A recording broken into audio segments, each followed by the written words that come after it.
시편 27편 우리 4절 말씀, 우리 한 구절 말씀인데요. 우리 같이 한번 4절 말씀 같이 한번 보시면 좋겠습니다. 같이 한번 보시겠습니다. 내가 여호와께 바라는 한 가지 일, 그것을 구하리니 곧 내가 내 평생에 여호와의 집에 살면서 여호와의 아름다움을 바라보며 그의 성전에서 사모하는 그것이라. 아멘. 이 제목, 이 시편의 말씀을 가지고 부모 버전 2.0을 꿈꾸며 라고 하는 제목으로 같이 말씀을 좀 나누었으면 합니다. 2.0 뭐 이렇게 이제 흔히들 이야기를 많이 하는 것은요, 이제 보다 나은, 지금 우리 세대보다 보다 나은 부모, 지금 나의 수준보다 보다 나은 부모가 되기 위한 그런 의미가 여기 2.0에 담겨져 있습니다.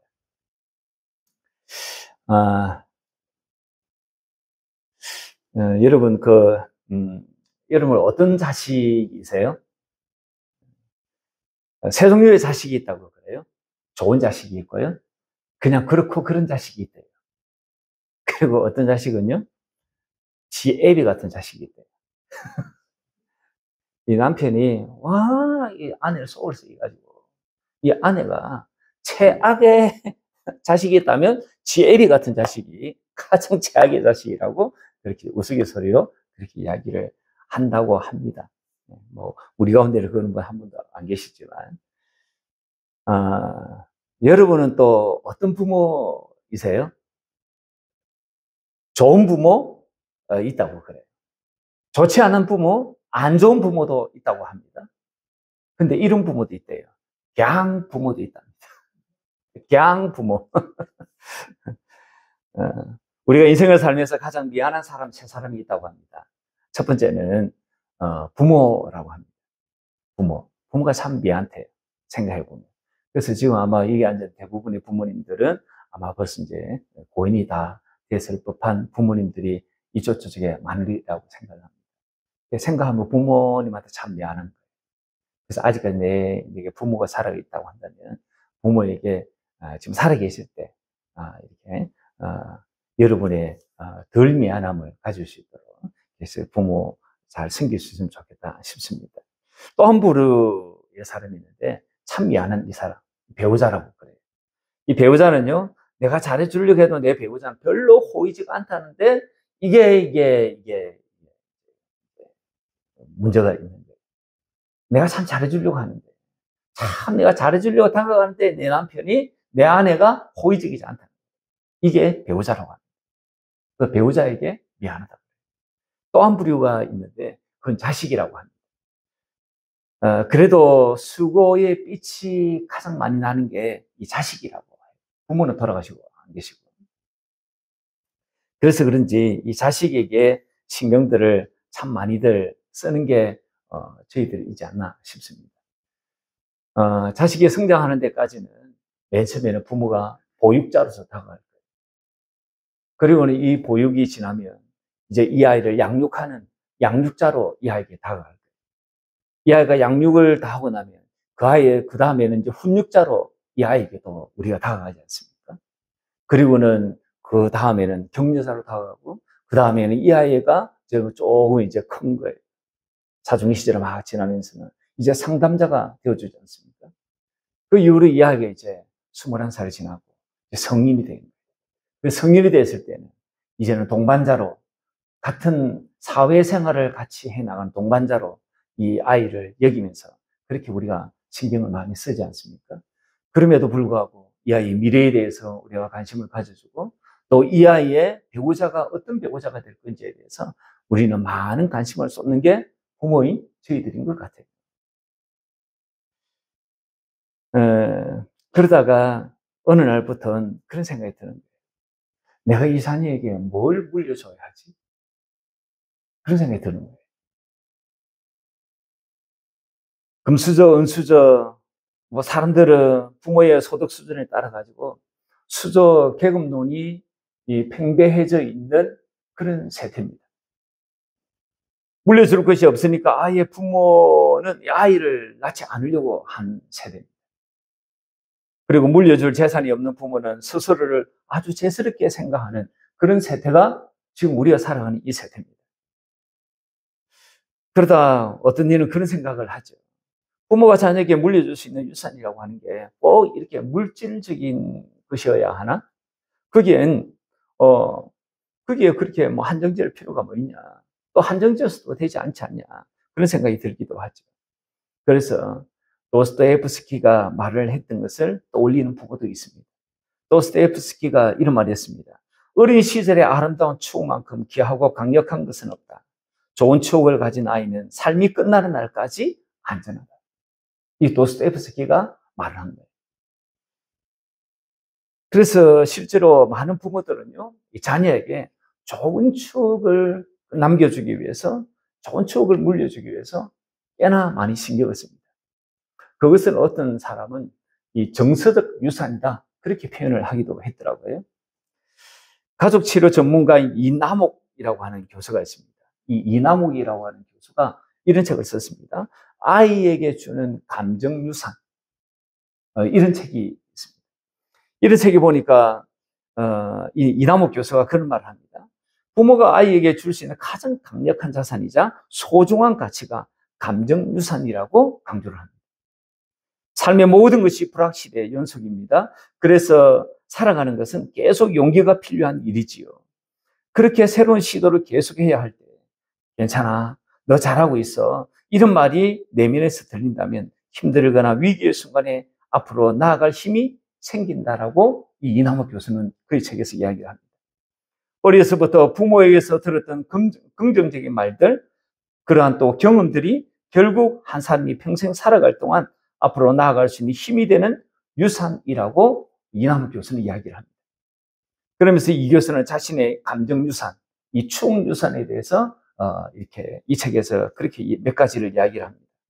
저는 할아버지 할머니와 함께 사는 대가족 속에서 성장했어요.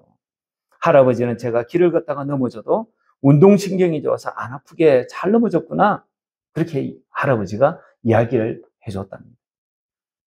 달리기 시합에서 꼴찌로 들어와도 야, 너는 뛰는 폼이 최고야, 그렇게 말을 해주었다고 합니다. 추운 겨울 발이 얼어붙어 있으면 어머니는 아랫목으로 발을 넣어주시고 많이 춥지? 그러면서 손발을 녹여 주셨다고 하고요. 어렸을 때 가을이면 홍시를 아버지가 발라주시던 것, 새해엔 새옷 해주시던 것, 크리스마스는 잊지 않고 기념했던 것, 그런 것들이 수십 년이 지나도 기억이 난다는 거예요. 사랑한다는 말이 담긴 작은 카드처럼 사소하고 작은 것들이, 그런 것들이 저를 지금까지도 편안하게 만드는 에너지원이 되었다라고 고백하는 이 교수입니다. 따뜻한 숨결, 용기 낸 목소리, 넓고 그득한 품, 사랑하고 사랑받았던 추억, 이러한 것은 오래도록 자녀에게 남아서 힘이 된다라고 이 교수는 이야기합니다.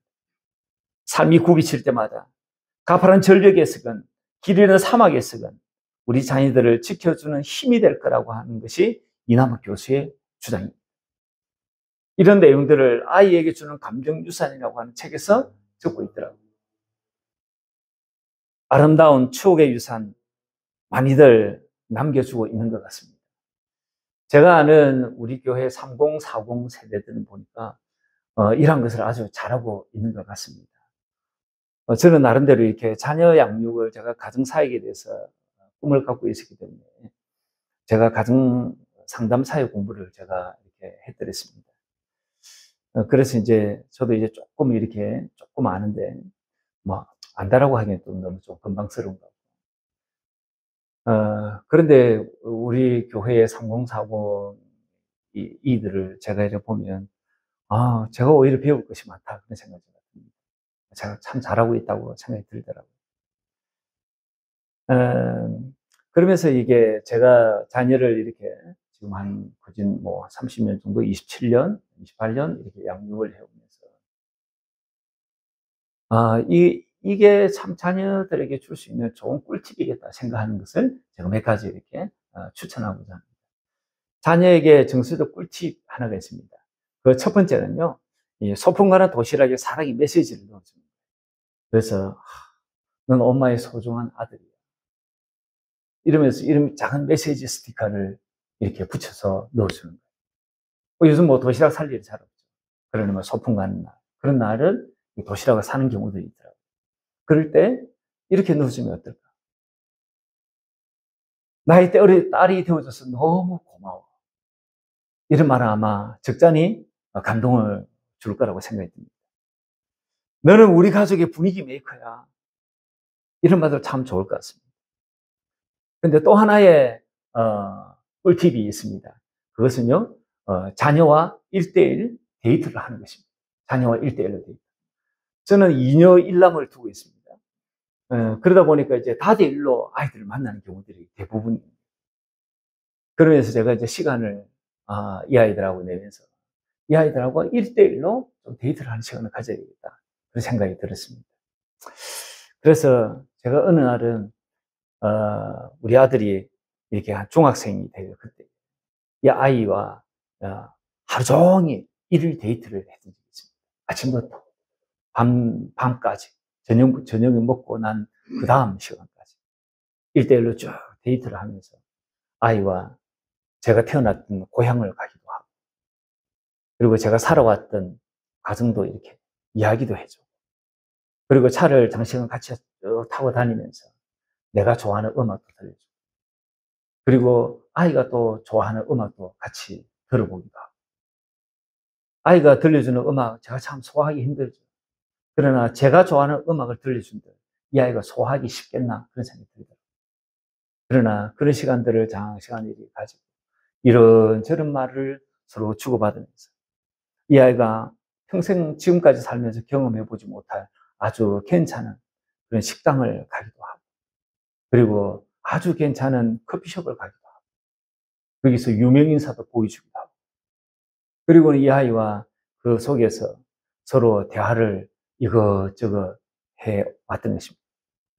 그러면서 하루 종일 이 아이와 그런 시간을 보내면서 이 시간이 눈에 보이는 그 어떤 것은 보이지 않더라고요. 그러나 이 아이가 평생을 살아가는 기간 동안에 이 시간들이 아이에게 오래 남지 않겠나 그런 기대를 하고 1대1 데이트를 가진 적이 있습니다.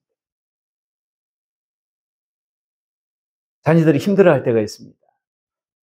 남친과 헤어질 때 그때 참 힘든 것이죠. 그때 이 아이와 같이 시간을 보내고 그리고 운동장을 돌고 그리고 거리를 같이 돌면서 인생에 대해서도 이야기해주고 연애에 대해서도 이야기해주고 남자가 뭔가에 대해서도 이야기해주고 그때 남성간도 이야기해주고 그리고 연애가 뭔가 그리스도인의 데이트가 뭔가 대동철학이지만 가지고 있는 것을 자녀들과 같이 나누는 거예요. 그것이 딸들에게 얼마나 도움이 되는지 모르겠지만 그런 시간을 가집니다. 어쨌든 딸이 소화불량으로 인해서 책기로 상당히 힘들어할 때 그때 힘들어하는 그 순간에 이 아이와 같이 있었습니다. 그리고는 같이 운동장을 같이 쭉 돌아주는 것입니다. 간만에 손을 잡고 이 아이와 그 시간들을 힘든 그 시간을 같이 있어줍니다. 그것이 아마 우리가 자녀에게 줄 수 있는 좋은 그런 꿀팁이지 않나 생각이 듭니다. 그리고 마지막에 꿀팁이 하나 있습니다. 삶의 가파른 길을 오를 때 그 아이를 위해서 기도해 주는 것입니다. 자녀들은 평생을 살면서 삶의 가파른 길을 오르죠. 아마 쟤네들은 요즘은 집에서 한둘 정도 낳기 때문에 이 아이들이 집에서 다 공주요 그리고 왕자로 다 자라갑니다. 그래서 모든 것이 이 아이들 중심으로 다 자라갑니다. 그런데 이 아이들이 이제 사회에 딱 발을 디디면 그때부터는 정글과 같은 시간들을 보내는 거예요. 그래서 요즘 이 MZ 세대들이 힘들고 어려운 일 잘 못합니다. 좀 힘들고 어려우면 그냥 놔버립니다. 포기해버립니다. 왜냐하니까 그렇게 안 살아도 부모 밑에서 그렇게 존경을 얻으면서 자라왔기 때문에 힘들고 어려운 일을 하지 않으려고. 그럴 때쯤에 그냥 놔버려요. 포기해버리는 거예요. 그런 자녀를 볼 때 그 자녀는 자기 나름대로는 삶에 굉장히 가파른 길을 지금 올라가고 있어요. 그럴 때 부모가 해줄 수 있는 거 아주 좋은 꿀팁은 기도인 것입니다. 어떤 부분은 그럽니다. 자녀에게 물려줄 유산이 뭐 부동산, 뭐 주식, 뭐 이런 거 많이들 뭐 정리하지 않냐고. 그런데 정리할 것이 부동산, 뭐 주식, 뭐 그런 것뿐인가. 좋은 습관을 정리해 주면 어떨까? 그래서 좋은 습관을 정리해 주라고 말을 하기도 합니다. 다 같이 모인 자리에서 사소한 것들을 나누는 습관. 이 습관을 정리해 주는 거예요, 자녀. 사소한 일을 나누는 습관. 그리고 슬픈 일이 있을 때, 아픈 일이 있을 때 보듬고 안아주는 가족 안에서의 습관. 그걸 물려주는 거예요. 그리고 가족의 첫 시간을 경건의 시간으로 그분과 데이트하는, 하나님과 데이트하는 습관. 그 습관도 물려주는 것이에요. 그 습관을 정리해 주면 어떨까요? 그것은요, 말로 해줄 수 있는 게 아니에요. 그것은요, 자녀에게 의식적으로 보여주는 게 아니라 그냥 이렇게 그냥 하다 보니까 그냥 노출되는 것이지. 숨이 차는 힘겨운 시간을 보낼 때 가족과 예수님에게로 가는 습관, 가족과 예수님에게로 가는 습관, 그 습관을 자녀에게 보여주면 어떨까요? 그런 것을 정리해 주면 어떨까요? 혹자는 자녀에게 정리해 줄 수 있는 것 중에 하나가 건강이라고 이야기를 합니다. 건강. 자녀가 건강한 것. 그래요. 부모가 줄 수 있는 여러 것 중에 건강한 자녀, 건강한 몸뚱아리를 물려주는 것도 굉장히 중요한 거라고 생각이 듭니다. 어떤 부모는 그래요. 저도 이거 굉장히 100% 공감하는 것인데요. 이게 뭐냐니까 사이 좋은 부모의 모습을 이 자녀에게 물려주는 거예요. 사이 좋은 부모의 모습을 자녀에게 정리해 주는 것이에요. 저는요, 역기능의 가정에 자랐습니다. 그래서 제가 부모님을 볼 때 부모님은요, 늘 그냥 다투고 싸우고 이런 모습을 제가 굉장히 많이 본 거예요. 그래서 제가 가정사역에 대한 꿈을 가지고 가졌는지 모르겠어요. 어떻게 하면 우리 가정이 순기능하는 가정이 될 수 있을까? 아니, 가정이 다 이렇는가? 저는 어릴 때 10대까지만 하더라도 다 가정이 다 그런 줄 알았어요. 다 치고받고 싸우고 막 야당 법석 나고 막 칼부림 나고 막 그런 가정인 줄 알았어요. 그게 다 가정인 줄 알았어요. 그런데 어떤 가정을 보니까 어떤 분 이야기 들어보니까 아버지가 자기를 그렇게 사랑해줬대. 저는 그게 이해가 안 돼요. 사이좋은 부모의 모습. 그걸 정리해주면 굉장히 좋은 자녀 양육의 하나라고 생각합니다. 그건 뭐 가르칠 필요도 없어요.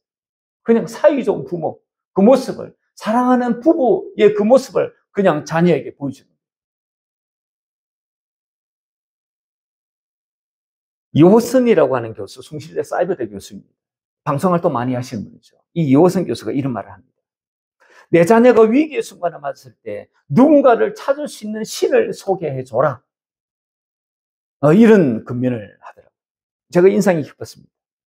엄마 외에 부를 수 있는 이름 하나 소개해줘야 한다. 신을 하나 소개해줘야 한다. 신. 이호선 교수는 제가 알기로는 하나님을 믿는 하나님의 교회 다니는 사람인 줄 제가 알고 있어요. 그러다가 이가 마지막 강의에서 이렇게 이야기합니다. 염려하지 마라. 두려워하지 마라. 응원하고 지지해주는 하나님을 소개해 주십시오. 어머니들. 이렇게 이야기를 합니다. 이 이호선 교수가 계속 숨기다가 대중을 상대로 계속 강의를 하니까 숨기다가 마지막에는 이게 숨길 수가 없었던가 봐요. 그래서 나중에는 끝 마무리에 하나님이라고 이야기를 하더라고요. 그래요. 하나님을 소개해 주면 어떨까요? 하나님. 이러고 보면요. 부모가 자녀에게 물려줄 유산이 단지 재물에만 국한되지 않는다는 것을 알게 돼요. 재물요? 그거 유익한 것이죠. 그러나 꼭 그것만은 아닌 것이에요. 여러분, 내 자녀에게 무엇을 물려주고 싶으신가요? 나는 내 자녀에게 무엇을 물려주고 싶을까? 숨이 깔딱깔딱하고 마지막 유산을 남길 때, 마지막 유언을 남길 때, 나는 그때 자녀에게 무엇이라고 이야기할 수 있을까? 집이나 자동차나 건물이 있으시면 뭔들 안 물려주고 싶으시겠습니까? 그게 우리 부모 마음 아닙니까? 뭔들 있으면 뭔들이라도 물려주고 싶은 것이죠. 바닥에서 시작한다는 것이 뭔지를 아는 우리 부모입니다. 그래서 보다 수월하게 출발할 수 있도록 이 자녀들에게 도와주고 싶은 것이에요. 그런데 주고 싶어도 줄 게 없을 때, 유산으로 남길 것이 없는 게 아니라 그것 외에, 아니 그것보다 훨씬 더 중요한 그것이 그 무엇인가 있는 것이죠. 그게 저는 정서적 유산도 그 중에 하나라고 생각합니다. 정서적 유산. 그 정서적 유산 가운데 극복 스토리를 자녀들에게 남겨주면 어떨까 싶습니다. 극복 스토리. 성공 스토리가 아니라 부모가 성공해서 성공 스토리를 남겨주는 것이 아니라 어떤 어려움들이 있을 때 그것을 극복했던 스토리, 그 스토리를 자녀에게 좀 물려주면 어떨까? 위기 때 엄마 외에 부를 수 있는 또 다른 이름, 하나님을 소개해 주는 것은 어떨까요? 삶이 굽이실 때마다 그 삶이 굽이치는 그 현장을 회피하지 아니하고 도망가지 아니하고 직면하는 용기. 요즘 자녀들요, 삶이 굽이치는 그 현장에서 그냥 도망가 버리는 거예요. 회피해 버리는 거예요. 그것 앞에 직면하는 용기. 직면하는 용기. 그리고 그 문제 앞에 긍정으로 반응하고 기도로 돌파해가는 그런 거. 그런 거 가르쳐주면 어떨까요? 그런 거 유산을 남겨주면 어떨까요? 아마 그 외에도 많을 거라고 생각합니다. 근데 저는 이 시간 주님이 저를 통해서 자녀에게 물려주고 싶은 것이 뭘까? 그게 궁금해집니다. 주님은 나를 통해서 내게 자녀를 맡겼는데, 자녀를 양육하라고 이 새놈을 맡겼는데, 이 새놈에게 하나님 나를 통해서 무엇을 물려주기로 원하실까? 그것이 궁금하더라고요. 그래서 부모 버전 2.0이라고 하는 제목을 잡은 거예요. 보다 나은 부모. 그래서 주님은 보다 나은 부모 2.0을 주님은 뭐라고 이야기하실까? 그런 생각이 궁금해졌습니다. 여러분, 주님께서 구약을 정리할 때 딱 두 분으로 정리를 합니다. 구약을 정리할 때 딱 두 분을 정리하는데 한 분은 아브라함, 그리고 또 한 분은 다윗입니다. 그래서 마태복음 1장 1절에 뭐라고 이야기하고 있냐니까 아브라함과 다윗의 자손 예수 그리스도의 계보라. 예수 그리스도의 족보라. 그래서 예수 그리스도의 족보를 이야기할 때 구약을 딱 정리할 때 두 분으로 딱 정리하는 거예요. 한 분은 아브라함, 한 분은 다윗입니다. 다윗에 대해서 하나님께서 이사야 41장 8절에 뭐라고 이야기하고 있냐니까 아브라함 나의 벗이라고 이야기합니다. 벗이 뭐죠? 친구가 뭐죠? 벗이라고 하는 것은, 친구라고 하는 것은 내 마음 수준이 같은 것이에요. 하나님과 아브라함이, 하나님께서 이 아브라함을 얼마나 극찬하는지, 예, 아브라함 내하고 마음 수준이 똑같아. 그게 나의 벗이에요. 또 한 번 다윗에 대해서는 뭐라고 이야기하고 있냐니까 사도행전 13장 22절에 이새의 아들 다윗을 만나니 내 마음에 맞는 사람이라, 내 마음에 합한 사람이라, 이런 평가를 이 다윗에게 내려요. 그러니까 이 두 분은요, 주님과 마음이 굉장히 딱 맞아 있는 사람이에요. 이런 두 분이기 때문에 하나님은요, 이 두 분하고 영원한 언약을 맺어요. 아브라함하고도 영원한 언약을 맺고 다윗하고도 영원한 언약을 맺어요. 이런 두 분 중에 한 분, 다윗의 소원이 무엇인 줄 아십니까? 다윗의 소원. 그것이 오늘 우리가 읽었던 시편 27편 4절의 말씀입니다. 다윗의 소원요, 내 평생에 여호와의 집에 사는 것이 그의 소원이었어요. 그것을 성전에서 살기를 늘 사모했던 인물이 누구냐니까 다윗이에요. 다윗은 평생의 소원이 저것이었어요. 하나님의 집에, 여호와의 집에 그 평생을 사는 것. 그게 다윗의 소원이었습니다. 그래서 다윗이 이런 생각을, 이런 자기의 소원을 구체화시킵니다. 그 구체화시키는 게 뭐냐니까 사무엘하 7장 1, 2, 3절의 말씀입니다. 사무엘하 7장 1, 2, 3절 말씀 우리 같이 한번 읽어볼까요? 같이 한번 읽겠습니다. 시작. 여호와께서 주위의 모든 원수를 무찌르사 왕으로 궁에 평안히 살게 하신 때에 왕이 선지자 나단에게 이르되 볼지어다 나는 백향목 궁에 살거늘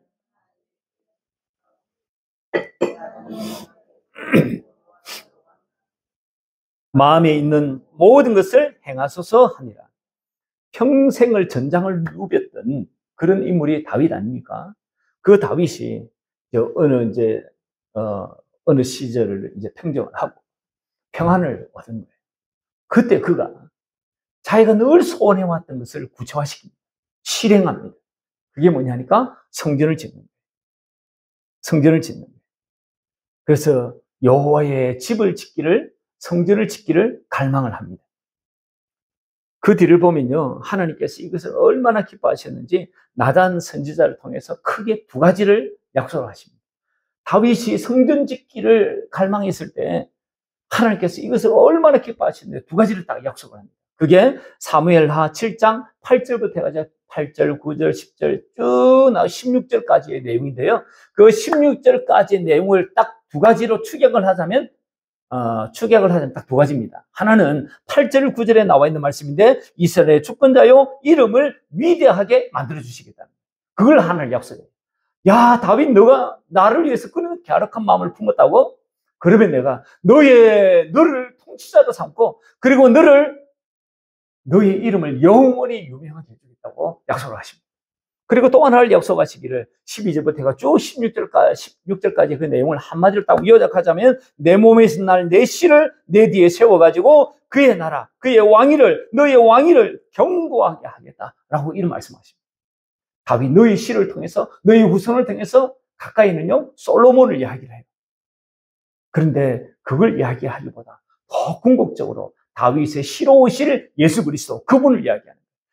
예수 그리스도 너의 씨를 통해서 예수 그리스도를 보게 하고 예수 그리스도를 통해서 그의 나라 하나님의 나라를 견고하게 세우겠다. 이런 약속을 다윗에게 해주시는 거예요. 이렇게 축복을 그가 받습니다. 다윗과 영원한 언약을 맺고 내 마음에 합한 자라 칭찬했던 다윗이 가졌던 마음, 다윗이 가졌던 소원, 그 소원은요 하나님의 집 성전에 사는 것이었습니다. 평생을 성전에 사는 것이었습니다. 여러분 오늘날 참 성전은 누굴 말씀할까요? 참 성전. 요한복음 2장 19절, 20절, 21절에 보니까 예수님은 성전된 자기 육체를 가리켜 말씀하셨다. 그렇게 말씀해요. 참 성전은요 예수님이 참 성전이에요. 그러니까 다윗처럼 말씀하자면요 예수님 안에 사는 것이 다윗의 평생의 소원이었습니다. 예수님 안에 사는 것, 성전 안에 사는 것, 성전 안에 사는 것이 평생의 다윗의 소원이었다면 그것을 다른 버전으로 이야기하자면 다윗은요 예수님 안에 사는 것을 평생의 소원으로 삼았다. 성전 안에 살기를 소원했던 다윗이 결국 성전을 지으려 하지 않습니까? 성전을 지으려고 갈망하지 않습니까? 우리에게도 성전 안에 살기를 소원한다면, 다른 말로 하면 예수님 안에 살기를 소원한다면 성전을 지으려고 갈망해야 합니다. 성전을 지으려고. 여러분 신약의 성전은 또 누굴 말씀할까요? 신약의 성전이요. 고린도서 3장 16, 17절 말씀 한번 보겠습니다. 요한복음 2장 19, 20, 21절에서는 예수님께 육체로 오신 예수님, 육체로 오신 당신을 두고 성전이라고 이야기하셨습니다. 이게 참 성전이에요. 몸된 성전이에요. 그런데 고린도서 3장 16, 17절은 또 뭐라고 이야기하고 있냐니까 우리를 두고 성전이라고 이야기를 하는 거예요. 같이 한번 읽어보겠습니다. 시작. 너희가 하나님의 성전인 것과 하나님의 성령이 너희 안에 계시는 것을 알지 못하느냐? 누구든지 하나님의 성전을 더럽히면 하나님이 그 사람을 멸하시리라. 하나님의 성전은 거룩하니 너희도 그러하니라. 고린도전서 3장 9절에도 비슷한 말씀들이 나와 있어요. 그래서 우리를 두고 성전이라, 성전된 몸의 각 지체라고 말씀하는 거예요. 예수님은 성전된 몸 그 전체이고 우리는 그 몸의 각 지체, 손가락, 발가락, 그 몸의 각 지체를 두고 우리를 성전이라고 그렇게 말씀하고 있는 것이에요. 우리가 성전된 몸의 각 지체로 지어져 갈 때 우리에게 필요한 것이 있습니다. 그게 뭐냐니까 갈망함입니다. 갈망함. 갈망을 해야 성전으로 지어져 갑니다. 갈망함 없이 결코 우리가 성전으로 지어져 가지 않습니다. 그런데 이 성전 누가 짓습니까? 다윗이 성전을 그렇게 지으려고 해요.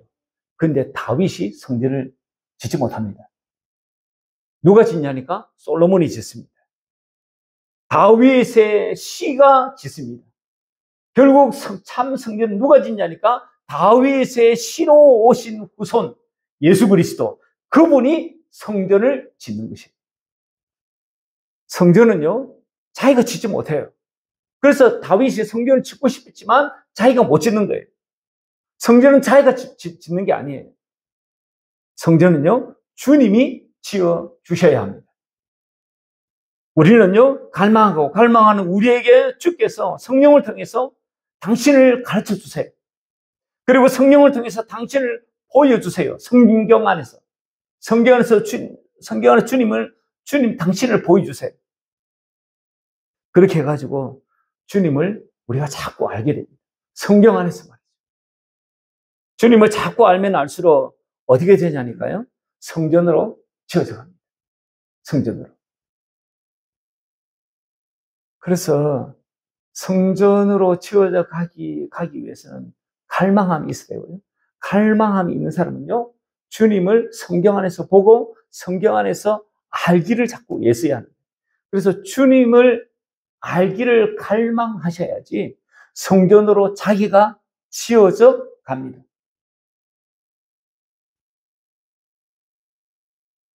이게 조금 어떤 분에게 어려울 수 있습니다. 좌우지간 예수님을 알기를 갈망해야지, 예수님을 알기를 막 애를 써야지 내가 성전으로 지어져 가는구나. 그렇지 않으면요, 갈망함이 없으면요, 성전으로 지어져 가지 않습니다. 그렇게 안 돼요. 사랑하는 여러분, 우리 예수님의 소원이 뭔지 아십니까? 제가 오늘 이 말씀 하려고 합니다. 우리 예수님의 소원. 우리 예수님의 소원요, 누가복음 10장 22절에 나와 있습니다. 같이 한번 보시죠. 같이 한번 보겠습니다. 시작. 내 아버지께서 모든 것을 내게 주셨으니 아버지 외에는 아들이 누구인지 아는 자가 없고 아들과 또 아들의 소원대로 계시를 받는 자 외에는 아버지가 누구인지 아는 자가 없나이다 하시고, 우리 예수님의 소원이 뭐냐 하니까요, 우리 예수님의 소원은요, 아버지를 아는 거예요. 예수님이 우리를 향해서 가지고 있는 소원요, 그거요, 아버지를 아는 것이 예수님의 소원이에요. 이 아들 예수님을 누구만 아냐니까요. 저 성경에서 보니까 아버지만 아들을 알아요. 아버지만 알아요. 그러면 예수님을 알기 위해서는 아버지를 알지 않고서는 알지 못합니다. 결국 이 말씀은요, 아버지를 아는 것이 곧 아들 예수님을 아는 것이고, 아들 예수님을 아는 것이 곧 성부 하나님을 아는 것이에요. 빌립이 그런 질문을 했죠. 아버지를 좀 보여달라고 합니다. 이 빌립에게 예수님이 그러는 거예요. 빌립아, 나를 보지 않냐? 나를 본 자는 아버지를 보았다고. 나를 아는 사람은 아버지를 아는 것이고, 그래서 예수님을 아는 것이 아버지를 아는 것이고, 아버지를 아는 것이 예수님을 아는 것이고. 그래서 영생은 무엇입니까? 라고 하는 질문에 요한복음 17장 3절은 이렇게 답을 합니다. 영생은요, 아는 것이에요. 뭘 아는 것이냐? 참 하나님과 그가 보내신 자 예수 그리스도를 아는 것이 영생이라고 말씀하는 거예요. 그래서 같이 한번 읽어보겠습니다. 같이 한번 읽겠습니다. 시작. 영생은 곧 유일하신 참 하나님과 그가 보내신 자 예수 그리스도를 아는 것입니다. 결론적으로요, 예수님의 소원은요, 성부 하나님을 아는 것이고 성자 예수님 자신을 아는 것이 예수님의 소원이에요. 그렇게 성부 하나님과 성자 예수님을 알게 되면 어떻게 되냐니까요, 알게 될 때에 영생이 있습니다. 다윗의 버전으로 이야기하자면요, 예수님을 알면 알수록 무엇으로 지어져 무엇으로 지어져 가냐니까 성전으로 지어져 가는 거예요. 성전으로. 그래서 예수님을 알지 않으면요, 성전으로 지어져 갈 수도 없고, 예수님을 모르면 아버지도 모르고 영생도 쉽지 않아요. 아니, 불가능해요. 다윗이 왜 하나님 마음에 합한 자가 되었을까요? 주님의 소원이 무엇인지를 정확하게 알았던 인물이 다윗이거든요. 주께서 부모인 나를 통해서 자녀에게 유산으로 물려주고 싶은 것, 그건요, 유일하신 참 하나님과 그가 보내신 자 예수님을 아는 것입니다. 그래서 나를 통해서 나의 자녀들이 예수님을 아는 것이, 그것을 주님이 나를 통해서 내 자식들에게 주님께서 물려주고 싶어 하시는 것입니다. 그렇게 해서 성전으로 교회로 축복을 누리며 살게 하고자 하는 것입니다. 바라기는 이 은혜와 축복을 우리 자녀들이 또 우리 자신이 마음껏 받아 누릴 수 있기를 주님의 이름으로 축원합니다.